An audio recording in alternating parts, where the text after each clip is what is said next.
Hi guys, and today I will be reading chapter 1 of Last Laugh by K.R. Alexander. Alright, let's dive in. If you ask your friends to list 5 things they're scared of, I can't guarantee one of them will be clowns. There's even a word for it. Coulrophobia. That's a weird word, sorry about that. Because I guess so many people are scared of clowns, the scientists made it a thing. I don't know why.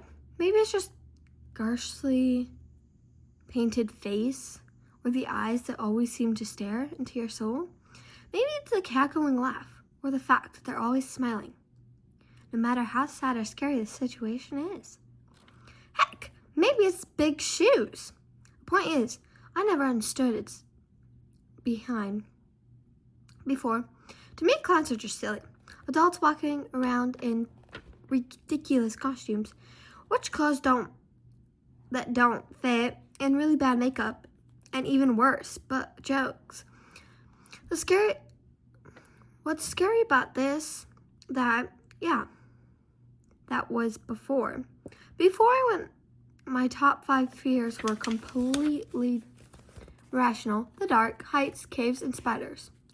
And that split second when you look in the bathroom mirror, right as you flick on lights, and where you'll see someone standing behind you. Before, when I was still thought bravery meant doing things that you were told not to do. Before, when the secrets of my grandma's bedroom were still, secret, but then I decided to be a clown. I went into the room. I stole what I never should have taken. And now, no matter how many times I try to give that terrible clown doll back, I can't make it go away. I can't make any of them go away. There's so many of them everywhere, following me, haunting me, and hunting me. And if I don't find a way to get rid of them, the final joke is going to be on me. Victor, get in here and help your sister with homework.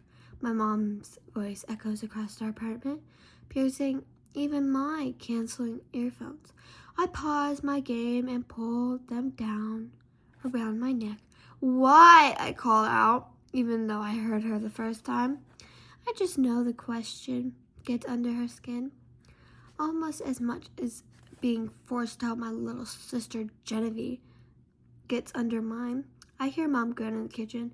I said, come and help your sister with homework.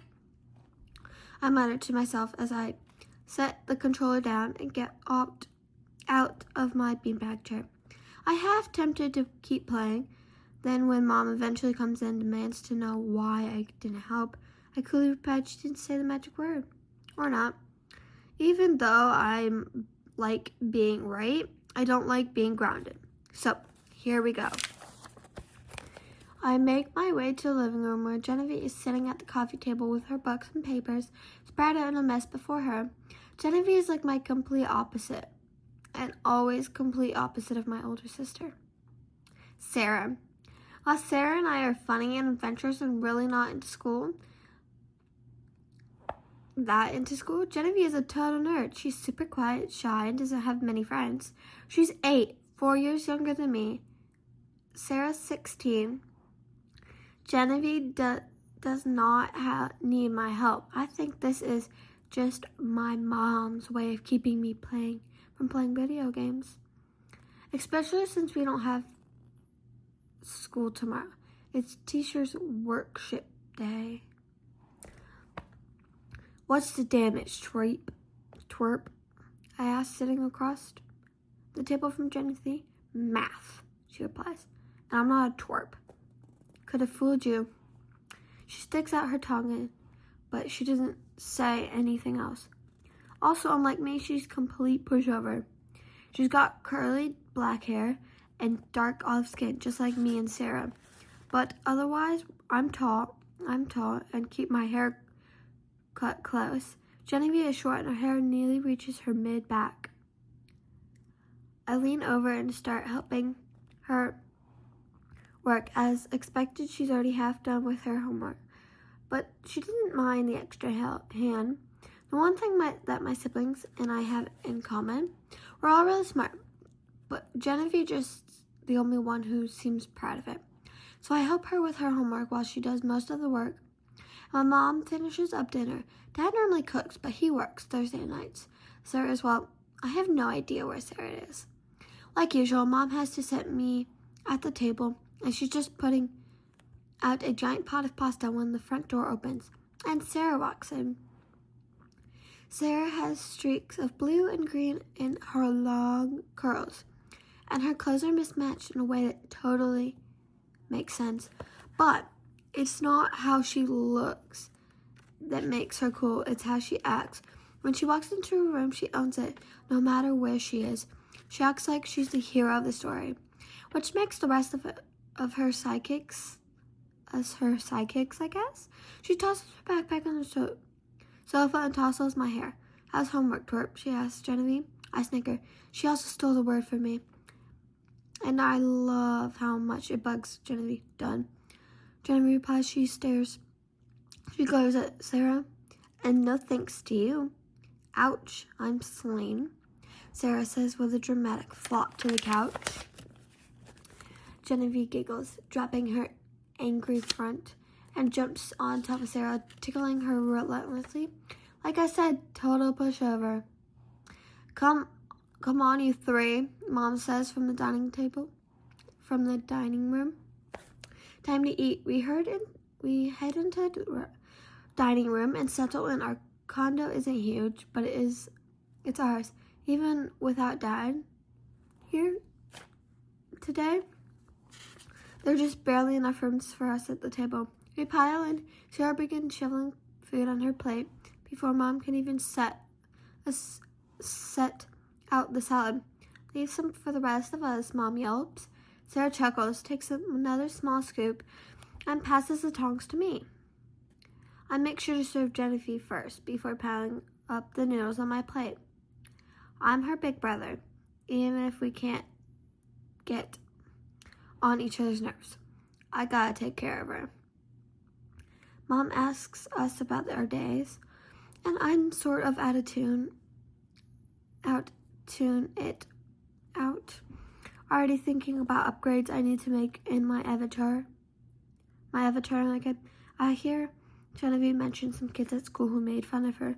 I know Sarah's going to talk to her about that later, because Sarah's the type who refuses to be picked on. When Sarah mentions some extra band practice coming up, and even managed to talk about what we're really doing in science class today. Even though I'm not really paying attention, hopefully it sounds at least a little smart. Then Mom says something that makes me focus. At least to the second part of the sentence. Grandma's for a long weekend. Wait, what? I ask. I'm taking Grandma out of Iowa City this weekend for some scans. Total routine, Mom says. So you three are going to stay there to take care of her cats tomorrow night. But I have band practice, Sarah interjects. And we're too young to take care of cats, Genevieve sadly says. You'll be fine, Mom tells her. They're tired. There's a tired look in her eyes that begs us not to push. Your dad will be there for bedtime, but he's working tomorrow night. So I have to feed the cats dinner. That's it. It's just one night. But I'm allergic, I say.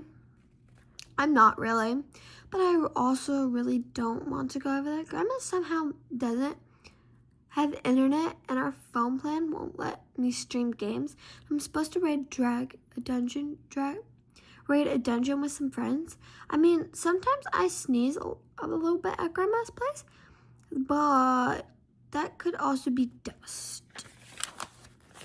Please, Mom says. It's not a request or a question.